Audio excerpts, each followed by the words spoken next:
Hello guys again, and welcome to my channel.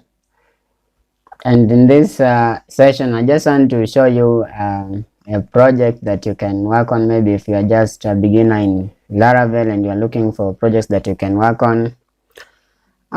This is a blood bank management system. It is a student's project, and in this system there are various functionalities. For example, uh, we have four parties.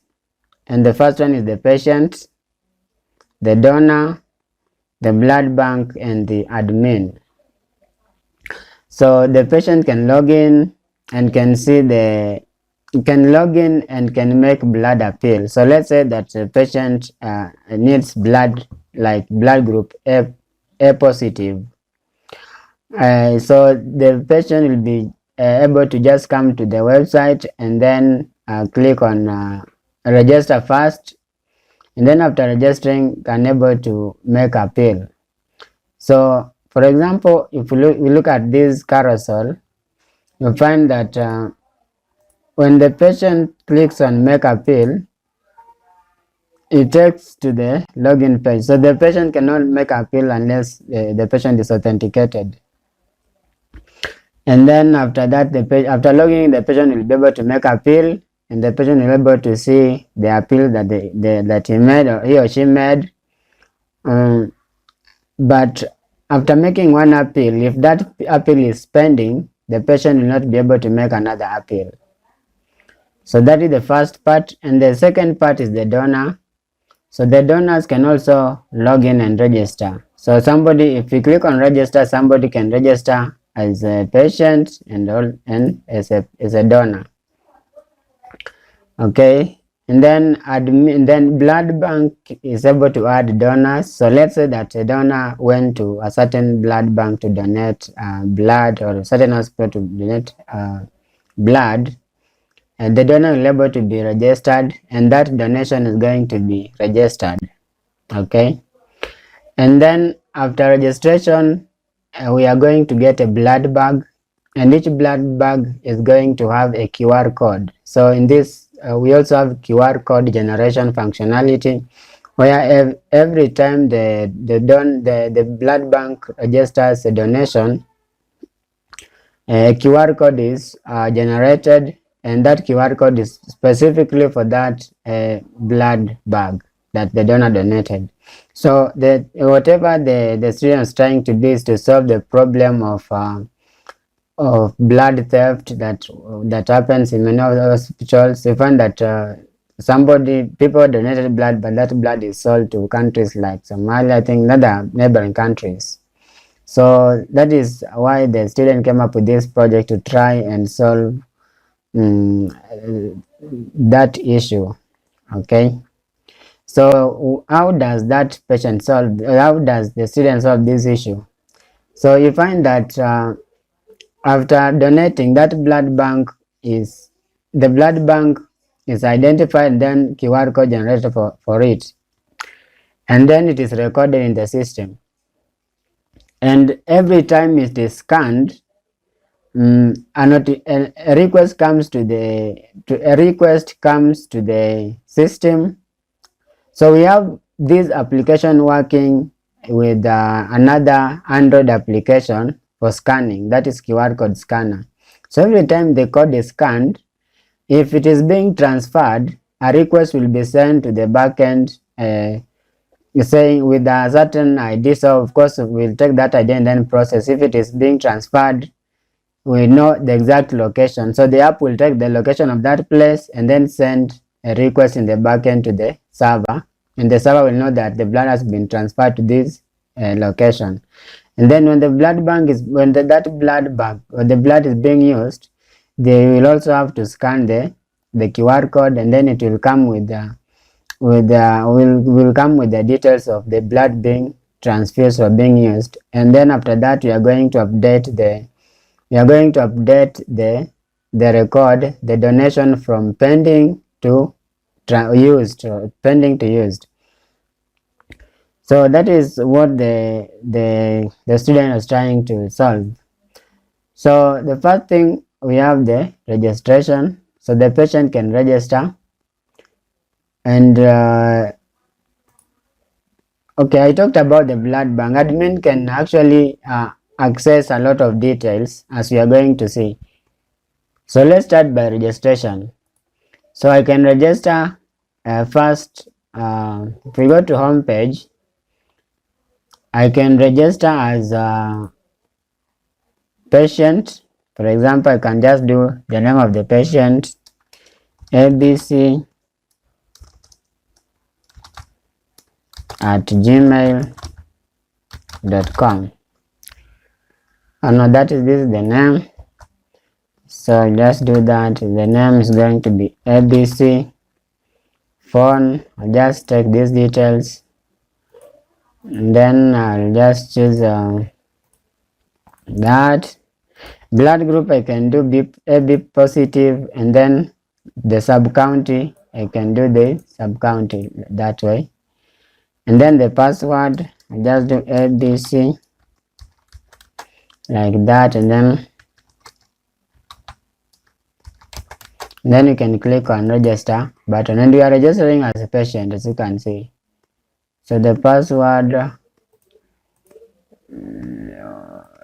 so ABC D E. So what you are going to do, the password is short, it must be at least 8 letters.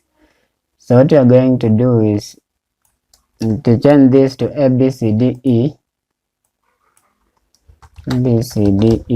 at gmail.com, and then we chose A positive, and then the sub count is Baringo. So remember that we are getting these sub counties, and what we are doing here is that every sub county has a blood bank. So let's say that sub county has 2 blood banks, and one blood bank is short of blood. It is going to do a request for blood supply from the neighboring blood banks. So the blood banks in that sub county. Okay, so if we don't have any other blood bank in that sub county, we are going to send the notification to the other blood banks. So I will just do A, B, C, D, E.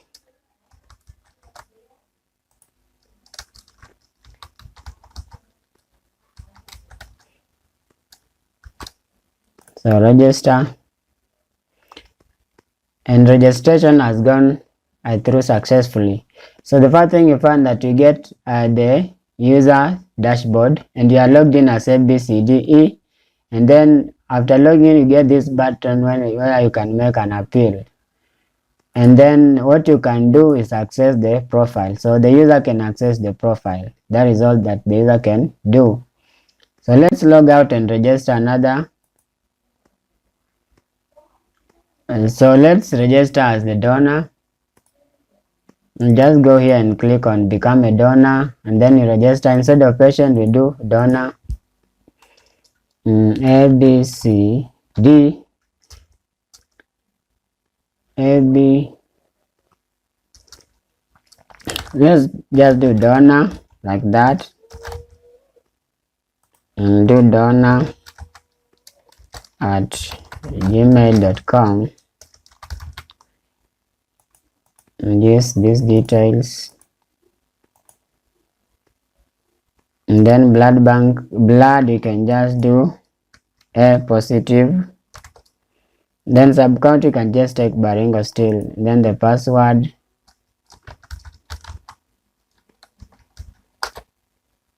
again.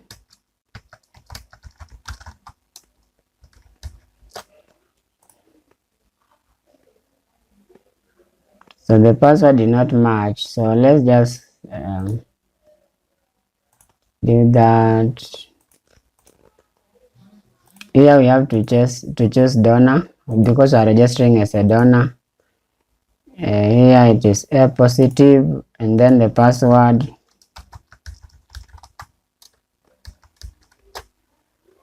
again. I hope they match. Then click on register. or the email donor. Let's try again.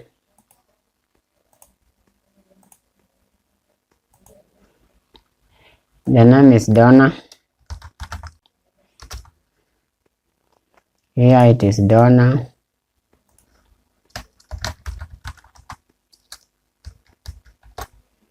I hope we don't have any other error now.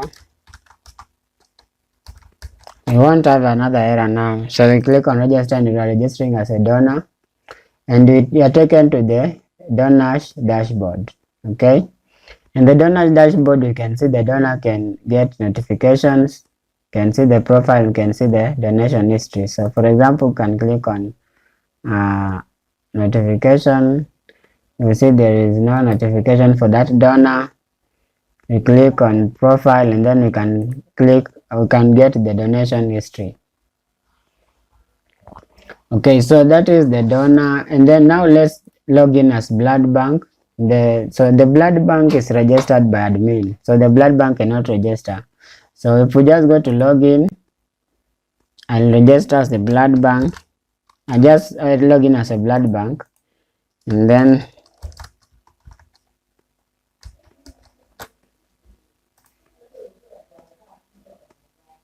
I've logged in as a blood bank.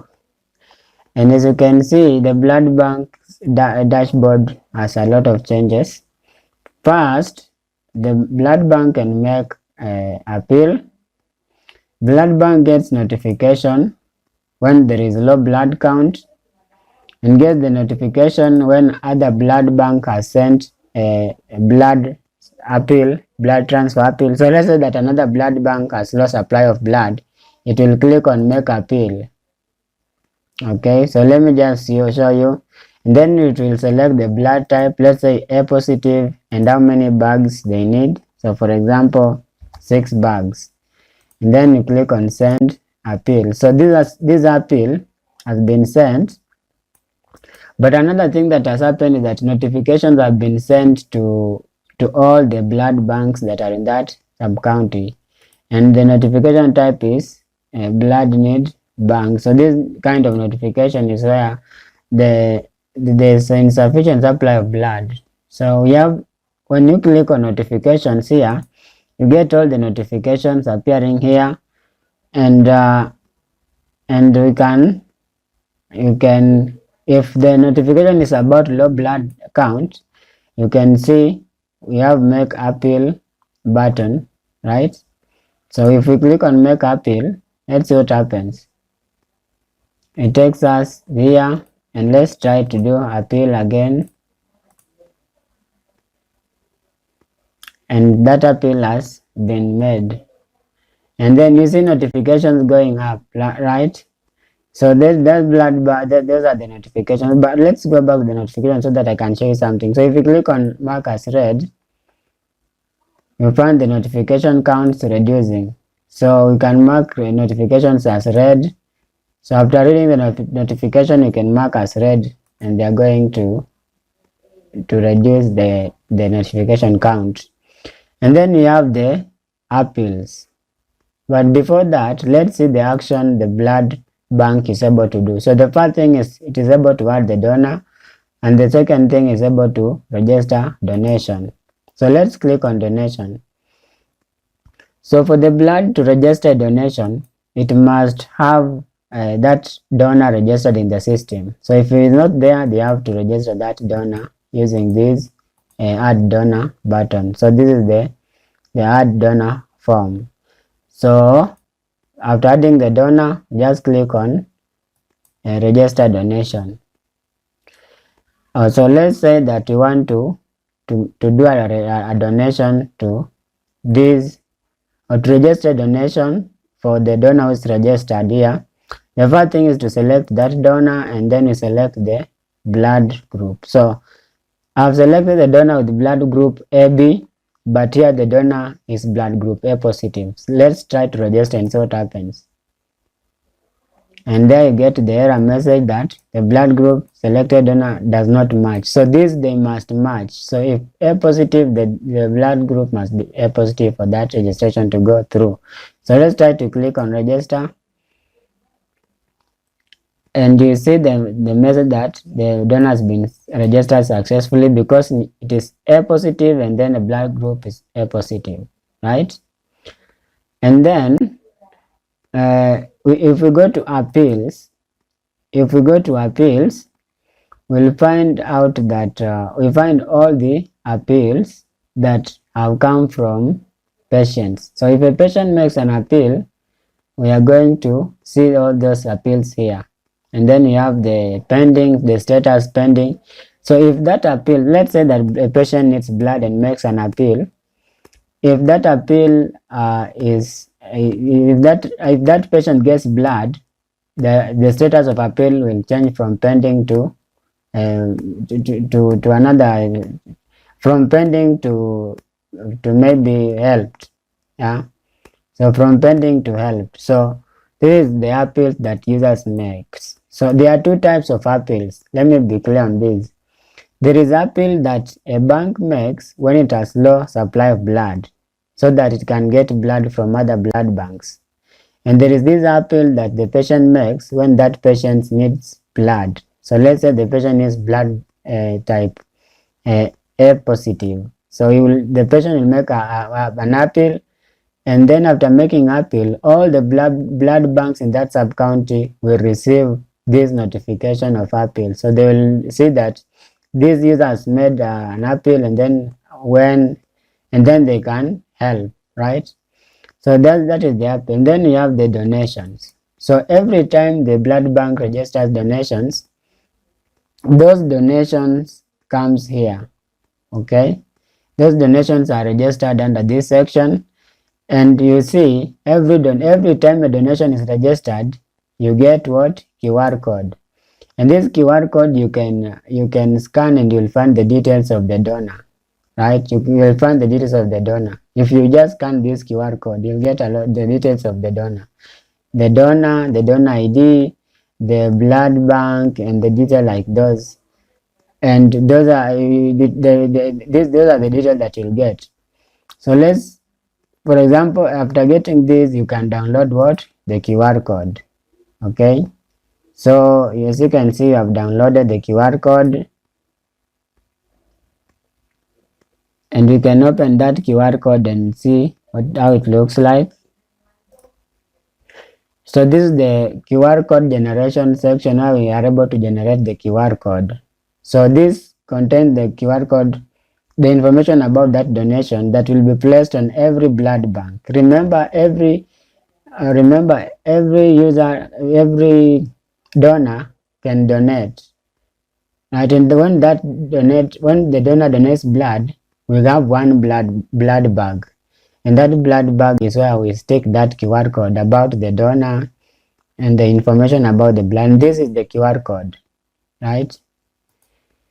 So you have seen the QR code generation. Of course, we use a package for generating this QR code. And then another important thing is that we are able to generate this. We are able to generate PDF for the donations. So let's try to click on download PDF. And you see it brings us here where we can save that PDF. And if we go to downloads,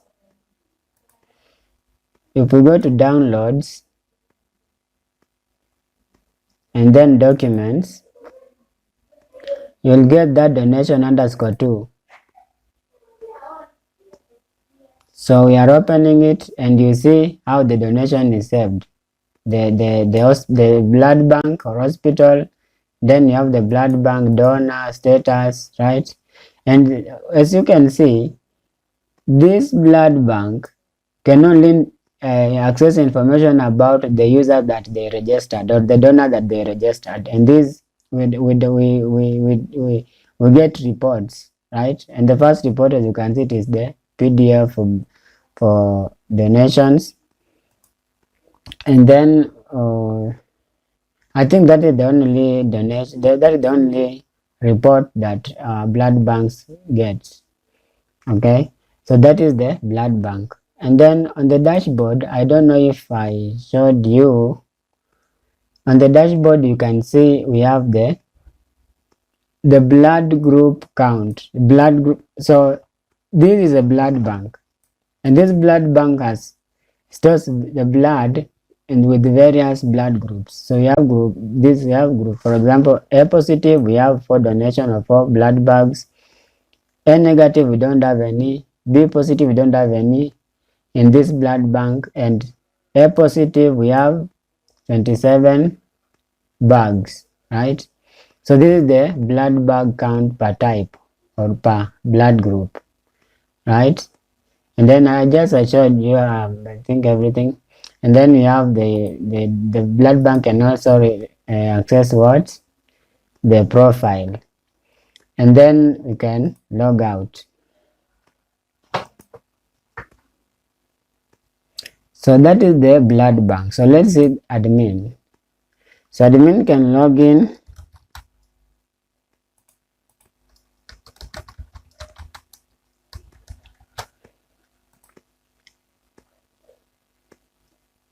And admin has access to a lot of information. He has access to reports, to users and everything, and can download those reports.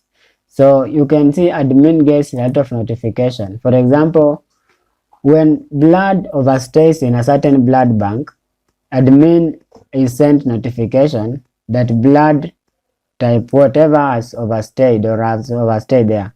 And overstaying is staying for more than 6 weeks. So as you can see, we have these notifications. So the first notification is when a blood bank sends an appeal. Admin will receive a notification saying that blood bank needs urgent blood. And then after when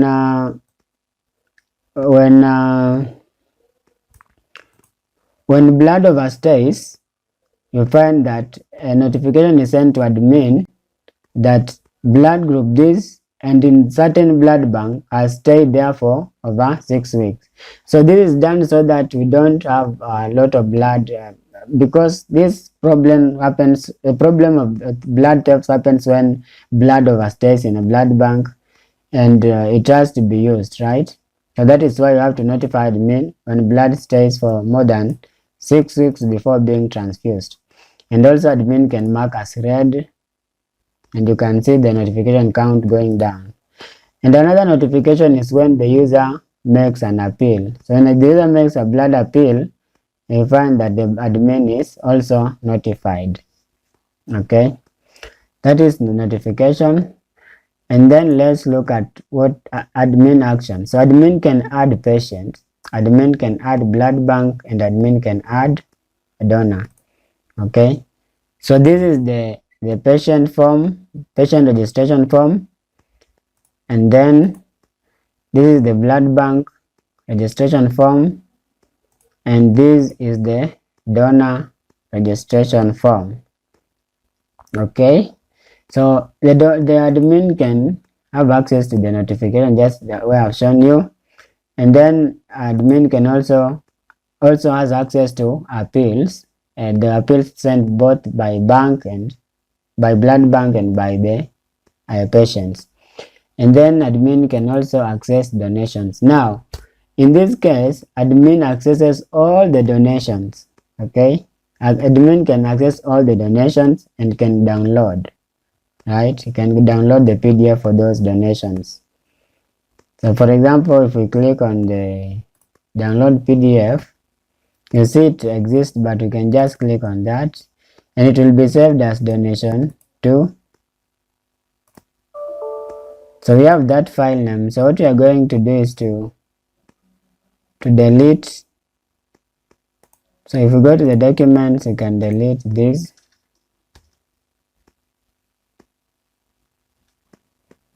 Okay, it is being used, so we can just close and you can delete that. Now after deleting, you can save again. So you can just click on You can start downloading.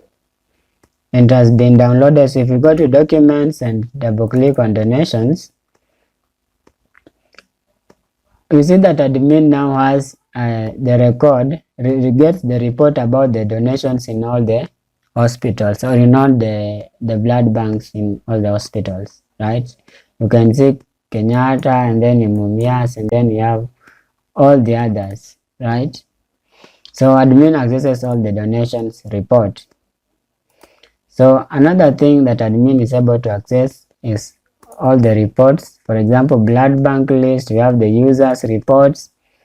Let's first start with the users. So we have the users, and then the user type, and then these are the users that are registered before adding some functionalities, like type is blood bank, type is donor, type is patient. So we are able to know who is the blood bank, who is the patient, and who is the donor.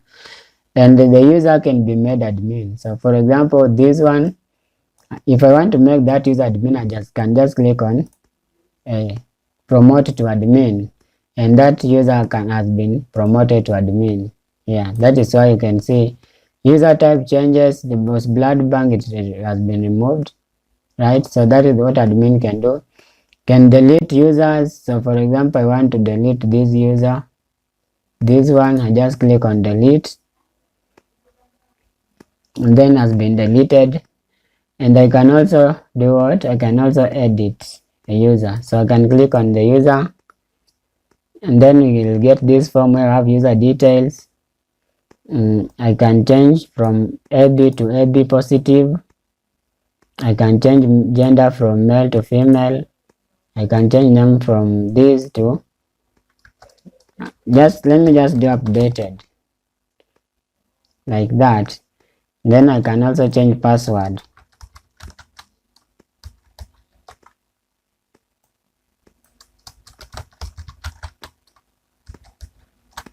And then update the user. And the user has been updated successfully, and you can see the details changed here.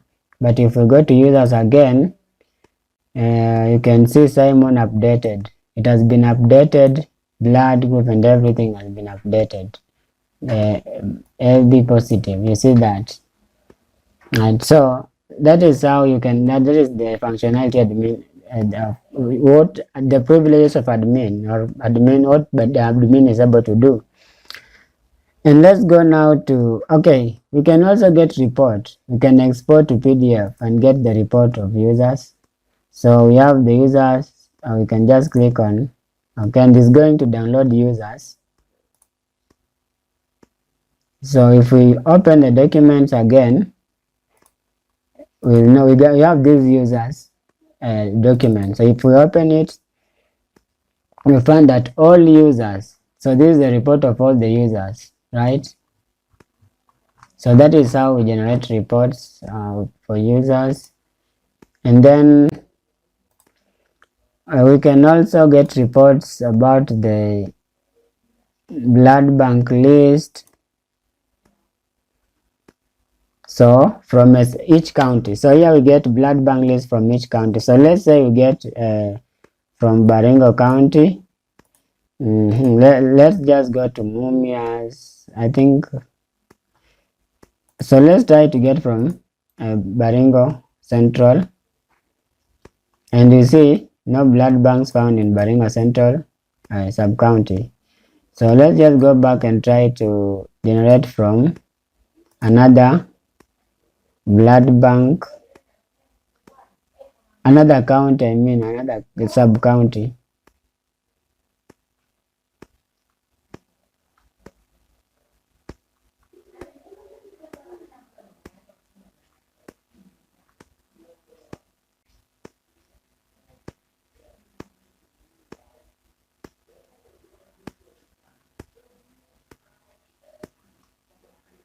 So let me select Mumias and fetch blood banks. And you see we have this one blood bank in Mumias sub-county, and we can export reports.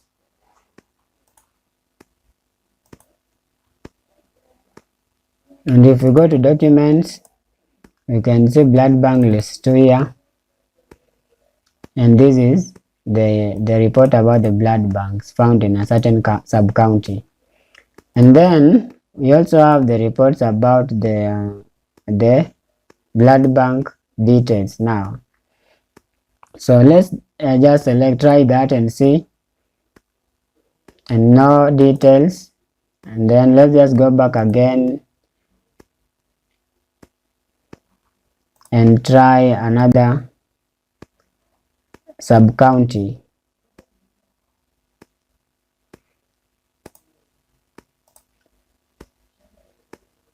And you see we have here one blood bank and the details, and we can export those details. So those details about the blood count per each blood type or blood group. And after saving, we can go to the documents and we can get this blood bank, and you see how it is saved, right? So the report about the blood count per each blood group per sub-county. And so that is what admin is able to do. So basically that is what admin is able to do. So there is API side where now this project is linked with an Android application. So every time the QR code is generated, this QR code is generated, that QR code is generated. Every time it is scanned, it sends information to the backend, and that information is processed. Okay, so let's try to log in as another blood bank.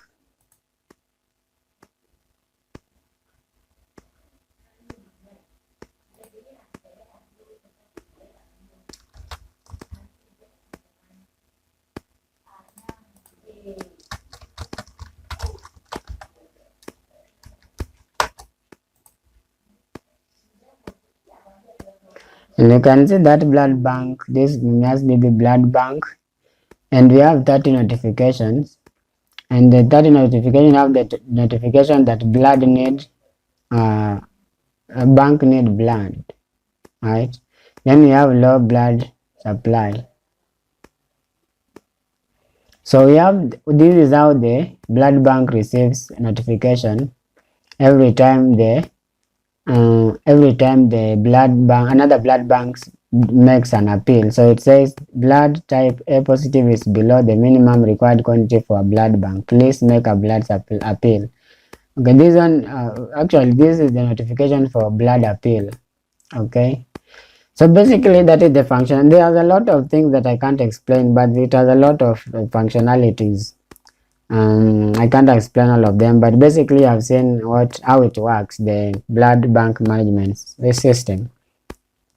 So in case you need the source code, just send me an email on just send me an email, or you can maybe text me on WhatsApp on the number that I'm going to display there, and we'll talk. Thank you so much.